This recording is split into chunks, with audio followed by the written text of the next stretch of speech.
8:30 को आपका एक्सीडेंट होता है और 9 o'clock आप मेंस की एग्जाम देने जा सकते हैं। इंटरव्यू से पहले 1 महीने तक आप हॉस्पिटलाइज्ड है और उससे 1 वीक पहले आप दिल्ली जाके उसकी प्रिपरेशन कर सकते हैं। तो luck has to come with you, उसको आना पड़ेगा और आपको आईपीएस बनाना पड़ेगा। मैं एग्जाम के लिए निकला, मेंस मेरा था, सुबह GS3 का पेपर था। 8:30 को मेरा स्कूटी स्लिप हो गया, मेरा लिगामेंट इंजरी हो गया, लेफ्ट हैंड में इंजरी था, सीट से ब्लीडिंग हो रहा था। लेकिन मेरे पास 2 ऑप्शन थे। मैं खड़ा हुआ, मैंने देखा, okay my right hand is safe and I decided I will go to the exam hall and write the exam.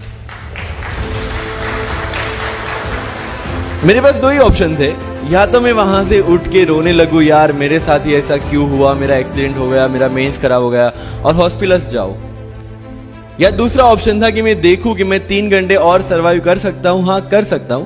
मैं मेंस के लिए एग्जाम हॉल में गया। ये जितने भी फोटोग्राफ्स लगे हैं, सर ने जैसे बताया कि जितने भी इंसान सक्सेसफुल हुए, अगर आप उसकी लाइफ स्टोरी देखेंगे तो कहीं ना कहीं एक मोमेंट आता है जहां पे वो इंसान की जो स्ट्रगल है वो पीक पे हो जाते हैं।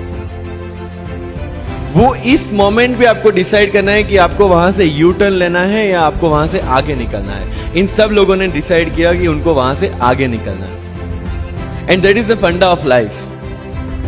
सक्सेस उन्हीं को मिलता है जो इस स्ट्रगल वाले मोमेंट से आगे निकलने की सोचते हैं। जब भी आपको लगे कि आपके सिर पे बहुत मुसीबत है, जब भी आपको लगे कि आप हर तरह से गिर चुके हैं, जब भी आपको लगे कि आपके पास कोई ऑप्शन नहीं है, तब एक चीज आप अपने दिमाग में लाइएगा कि यही मोमेंट है जहां से आपकी तकदीर बदलने वाली है।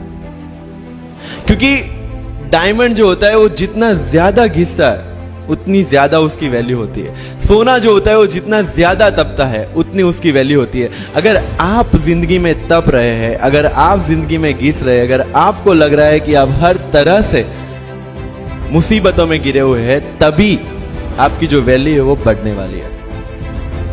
और यही मेरा एटीट्यूड रहा है। लोग बोलते हैं कि तुम्हारी फाइनेंशियल कंडीशन ठीक नहीं थी, पापा इलेक्ट्रिशियन थे, मम्मी हाउसवाइफ थी, डायमंड के कारखाने में काम करती थी, उसके बाद उन्होंने मैरिज में रोटियां बनाने का काम किया और उस तरह से मैं पढ़ा।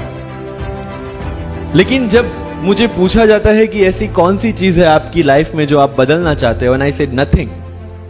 क्योंकि अगर वो चीजें नहीं होती मेरी लाइफ में तो शायद आज आपके सामने मैं नहीं होता। तो अगर लाइफ में प्रॉब्लम्स है, अगर लाइफ में स्ट्रगल है, जैसे सर ने बोला है struggle is a part of life and I strongly believe in that. Bharat वर्ष का सपना चंद्रगुप्त ने देखा, चाणक्य ने देखा, और उस भारत वर्ष को बनाने के लिए जब ये संघर्ष जारी था, और तब राजा धनानंद की डॉटर दुर्धरा से चंद्रगुप्त को प्यार हो जाता है, और जब चाणक्य उनको बोलते कि नहीं तुम्हें उससे दूर रहना है, तब चंद्रगुप्त बोलता है आचार्य कभी कभी सोचता हूं कि जिंदगी में या ये भारत के सम्राट बनने के लिए इतना त्याग, इतना बलिदान ना देना होता तो। और तब चाणक्य रिप्लाई करते हैं तो हर कोई भारत का सम्राट होता। This is the fundamental rule of life. अगर आईएएस बनने के लिए, आईपीएस बनने के लिए सैक्रिफाइस करना नहीं पड़ेगा, अगर उसके लिए आपको त्याग नहीं करना पड़ेगा, तो आज पूरे इंडिया में हर घर में आपको आईएएस आईपीएस मिल जाएंगे। मुझे एग्जैक्ट डेट याद है, 23 मार्च को मेरा इंटरव्यू था। 20 फरवरी को मुझे हॉस्पिटल में एडमिट किया गया क्योंकि मुझे इन्फेक्शन हो गया था बॉडी में एंड बहुत हाई फीवर था, तो आईवी के अलावा कोई ऑप्शन नहीं था। 1 मार्च को ठीक होके मैंने सोचा चलो दिल्ली निकलते हैं। 2 मार्च को मैं दिल्ली पहुंचा। 3 मार्च को वापस से टॉन्सिलाइटिस का अटैक होने की वजह से फ्लाइट लेके वापस से पालनपुर अहमदाबाद, अगेन हॉस्पिटलाइजेशन। 15 मार्च को I got relieved from the hospital.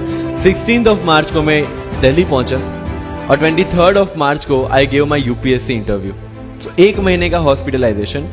उसके बाद जब दिमाग में ये था कि मेरे साथ जो लोग इंटरव्यू दे रहे हैं वो 1 महीने से प्रिपरेशन कर रहे हैं एंड 1 महीने से मैं हॉस्पिटल में था, again I thought this is the moment to prove yourself. I went to the interview और पूरे इंडिया में 2nd highest marks in interview.